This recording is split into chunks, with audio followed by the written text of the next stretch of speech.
the leaders of the Black Lives Matter organization, who calls herself a trained Marxist, is now being called a fraud after property records showed Patrisse Khan-Cullors shelled out millions of dollars on 4 luxury homes. One of them in Los Angeles' exclusive 88% white Topanga Canyon. This, as the Associated Press reports, Black Lives Matter took in some $90 million in donations last year. Now remember, this is the organization. The movement with people in the streets, they're not getting rained down on by cash. Now other people in the organization want an investigation into the group's finances. The head of the New York chapter of BLM.org also wants a close look at Cullors' personal finances, saying a self-professed socialist should ask how much of their own money is going to charitable causes. Oh, this is interesting, Pete Hegseth. You know what? She's actually a very well-trained Marxist.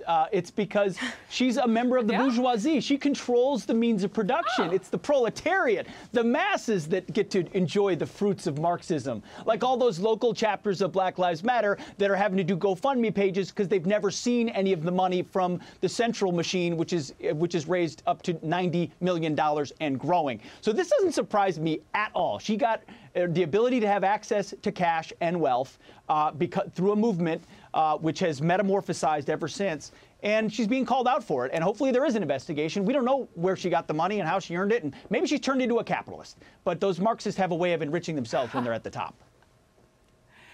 You know, Kennedy, I make such a point of saying that the movement versus the organization, right? Because we know that the organization's fundraising, they're doing all sorts of things, and we don't have eyes on that money. And as Pete says, maybe it's a good idea, not just because of the house buying, but just in general, since there's so many promises made to the people in the streets.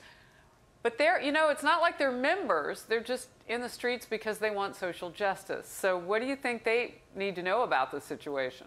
That the people, you know, and obviously it's important to make that differentiation. I'm glad you did, because there are people for whom the phrase Black Lives Matter resonates. It means something to them, and it is a cause worth fighting for. There are other people who are really, really good at marketing, and it's funny that they call themselves socialists because they're really hyper-capitalists. And, you know, again, I love capitalism. And I'll go ahead and give her the benefit of the doubt. I have no idea how much they paid in taxes, if they paid any money in taxes, if they're a 501c3. But let's say she made her money in GameStop and Bitcoin. And if that's the case, and she participated in the thriving aspects of the free market economy that have not been tamped down by the federal government, then good for her. Real estate in LA, always a great investment. So in that respect, I'm very, very proud of her. I just want to dip my toe in the water real gently here in the river of hypocrisy. Can we? Just for a moment. I'll put my flip-flop back on in a second. Kayleigh, I'm just wondering, you know, you're talking about social justice, particularly for people of color. Why not take those funds that you've earned, maybe, you know, Dogecoin, wherever she got rich, paid her taxes, did whatever, as Kennedy points out, we don't know. But why not take that back to a neighborhood of color or a neighborhood where, you know, you can be among the people? I don't know. I'm just simply asking the question. You can live wherever you want, but you're preaching something different. Yeah, one would think a self-proclaimed trained Marxist would do exactly what you just described, but she didn't. But look, to Kennedy's point, if she got these funds through a legitimate way, not through the BLM fundraising mechanism, good for her. Look, she came from public housing. She writes about in her book, she grew up in public housing. Her mom was a mom of 4, worked 16-hour days, and their only grocery store was the 7-Eleven. She came from very humble beginnings and now has risen to great heights. So good for her, except this. That is the American dream, what we're describing, but she professes an ideology directly at odds with the American dream. Trained Marxists, but trained Marxists often do this. Bernie Sanders, a self-proclaimed Democrat socialist, makes millions and has 3 houses. Elizabeth Warren has a net worth of almost $8 million. So as we find with trained Marxists, socialists, and others, they often don't practice what they preach. Yeah, you know, I guess I just see it as a missed opportunity, Emily. She should be, or could be, I shouldn't say should be, because it's not about the judgment, but she could be, you know, lifting others up and teaching them how to do exactly what she did.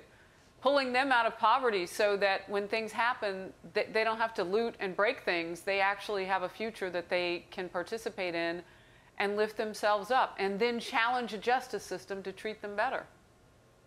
Right. There is nothing wrong with using your hard-earned money to purchase large homes and whatever you want.